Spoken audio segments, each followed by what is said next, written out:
This is how a quick restaurant shoot with a then unknown actress ended up in the permanent collection of the National Portrait Gallery, and how I also accidentally had lunch with her.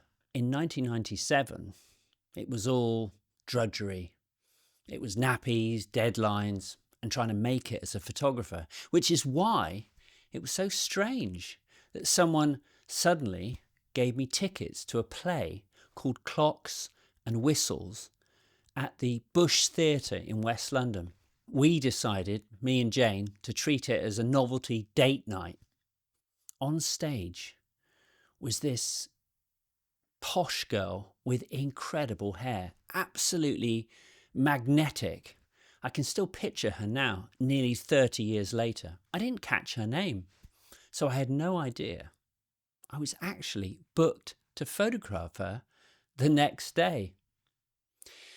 The job was for Eat Soup, a short-lived magazine for foodie men. The location, 192, a very trendy sort of media Notting Hill restaurant hangout place.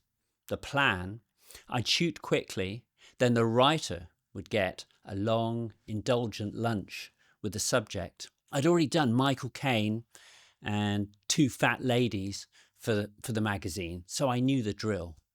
I arrived mid-morning. I wanted to set up my lights before the crowds arrived. The place had a modern, graphic interior, so I brought my Hasselblad and my ring flash, intending to shoot on colour transparency and cross-process for that saturated, punchy look. And then, suddenly, she was there. After a sort of Princess Diana-ish shy smile and a soft hello, I realised it was the same mesmerising woman from the stage the night before. I was flummoxed. "I saw you last night. You were brilliant," I blurted out. And she was sort of self-effacing. She was unbelievably sweet about it. I moved her into position and started shooting. But I kept stopping every moment to chat. It was just such a coincidence. Every time I complimented her, she'd sort of bat it away modestly. I shot 24 frames with the ring flash, half colour, half black and white, plus another 12 frames of black and white with available light. That's 36 pictures. Then the writer arrived. We were getting on well. In fact, we were getting on so well that I sort of felt I hadn't shot enough. But before I could even think of asking for more time, Kate turned to him and said, "Can Harry stay for lunch?" The poor guy looked absolutely horrified. But what could he say except, yes, of course. He didn't want to look bad, you know. I gave him an apologetic shrug, packed away my gear, and sat down like Mr. Gooseberry.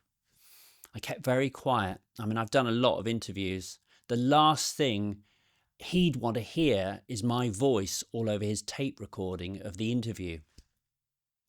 The lunch was great, and I could relax. I had something in the bag, and Kate genuinely seemed to like having me there.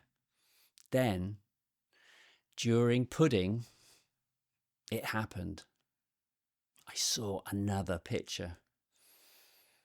Now, it's always worth remembering that the last thing that matters is your dignity. Just put it all to one side. The only thing that will be remembered is the picture. Apologising profusely, I asked the writer if I could grab one more shot. I loaded a roll of Tri-X, stood up in the middle of a now completely packed restaurant and fired off 12 frames. Bang! No lights, no setup, just a real moment. And that's the picture. Not the ring flash ones I'd carefully planned, but a candid moment, lit by the restaurant itself. That's the print that ended up in the National Portrait Gallery.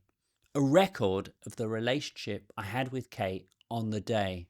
4 months later, I photographed her again, this time with Martin Sheen, her then partner. I gave her a print. She was different. She was definitely not the same Kate as I'd met back in the restaurant. She was self-assured, suddenly very famous. It's amazing how everything in life can suddenly change.